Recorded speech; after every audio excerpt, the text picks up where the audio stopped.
Canada's brutal. Canada's really tough. Hey, and I don't blame them. Why should I blame them? Because they've just outsmarted our politicians for decades. That's Donald Trump, our closest ally, ratcheting up the rhetoric last night. Last week, Trudeau got Trump to back down on imposing steel and aluminum tariffs on Canada. The Prime Minister enlisted his ministers and Brian Mulroney to influence the White House. Mulroney called the U.S. Commerce Secretary. Defense Minister Harjit Sajjan reached out to his counterpart, James Mattis. And then the clincher, a call between Trudeau and Trump on a key White House concern. They were very happy then. But for over a year now, Washington's been complaining that China gets its cheap steel into the U.S. by exporting it through Canada. Trudeau told Trump that the claim was wrong. And by Thursday afternoon, what began as a definite no exemptions tariff had turned into this. We're going to hold off the tariff on those two countries to see whether or not we're able to make the deal on NAFTA. Not surprisingly, the Liberals called it a victory. When we move forward on things that are going to be good for the Canadian economy and good for the American middle class as well, we know that we're always going to be on the right track with this president. But did Canada get played on tariffs? Is Trump just adding leverage to get a better NAFTA deal? Depends on who you ask. According to the Toronto Star, Canada should have told Trump to take a hike on tariffs. The National Post insists Trudeau showed restraint and that, quote, this was the payoff for abasing himself before the alpha dog president.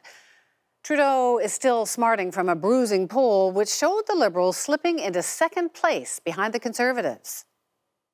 And joining me is Foreign Affairs Minister Chrystia Freeland. So this must have been quite an intense week. Lots of frantic lobbying going on, but you seem to have dodged a bullet. Give us an idea of how intense it must have been. It was definitely a full court press from Team Canada, led by the Prime Minister. He had a conversation with President Trump. My cabinet colleagues were out in force, speaking to their counterparts. And I think, you know, when Team Canada plays as a team, we can be successful. I was watching your news conference last week, and you seem to be making a plea almost for a return to saner times when relations were controlled more by rules. Did this make any sense to you, these tariffs? So, Wendy, in general, I'm a fan of sanity, and I am a fan of the rules-based international order, very much including when it comes to trade. From Canada's perspective, the decision to exclude Canada was the right decision and the logical decision because, you know, this is a national security consideration.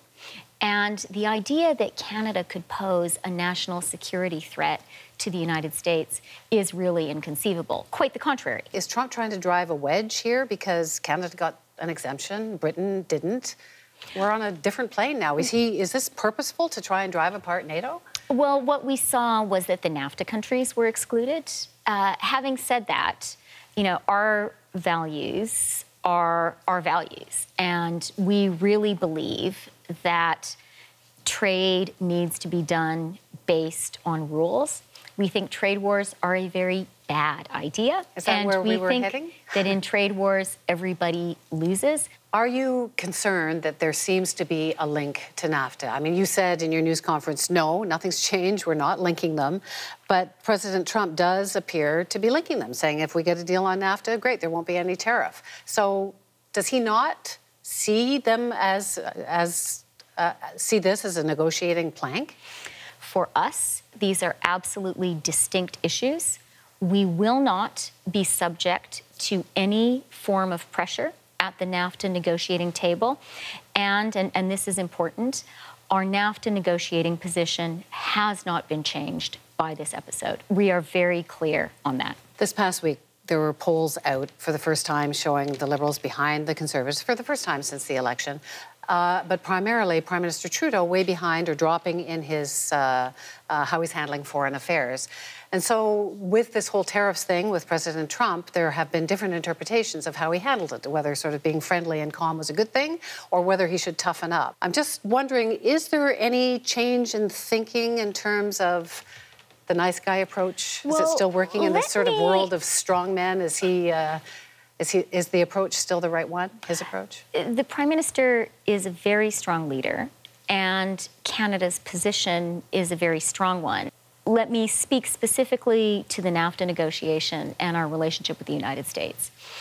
Our position, and this has been our position from day one, is to be polite, to do our homework, to present fact-based, rational arguments, to look for creative solutions and to look for compromises, and always to be extremely clear about the national interest and about Canada's values. A couple of questions on North Korea. Rex Tillerson, the Secretary of State, said that he had no idea that this summit was going to happen between Trump and the North Korean leader.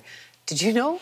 Well, I think Rex's comment speaks for itself when it points to a certain spontaneity in U.S. foreign policy at the moment. That's a good word. But I'm glad that you mentioned Rex because he and I have been working very closely together on a wide number of international issues, and North Korea is certainly one of them.